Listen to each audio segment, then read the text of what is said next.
Hello po mga kasamusan, magandang araw po sa inyong lahat. So this video, ituturo ko sa inyo kung paano tayo gumawa ng California Maki. So meron na tayong rice na may nori. Pero kailangan dito mga kasamusan, yung sushi rice natin hindi masyado sa siksik. Paglagay natin sa nori.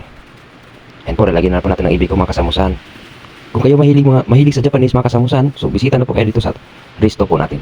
Dito lang po sa Governor's Drive, San Roque, Naik, Cavite.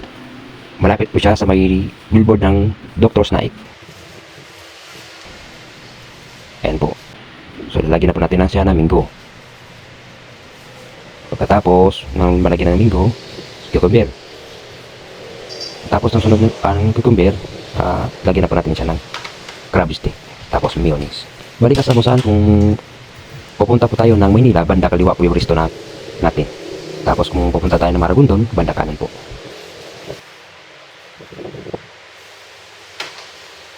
Ayan po mga kasamusan. Tapos, i-roll na po natin yan. Kaya kung mahilig kayo sa Japanese mga kasamusan, bisita na po kayo dito po sa resto natin. Marami tayong choices na pwede nyo papilian dito mga kasamusan. Mayroon po tayong mga ramen, donbori, sashimi, sushi roll, nigiri. Marami po tayong mga choices na pwede nyo papilian mga kasamusan. So ano pa hinihintay nyo mga kasamusan, pwede na kayo bumisita dito.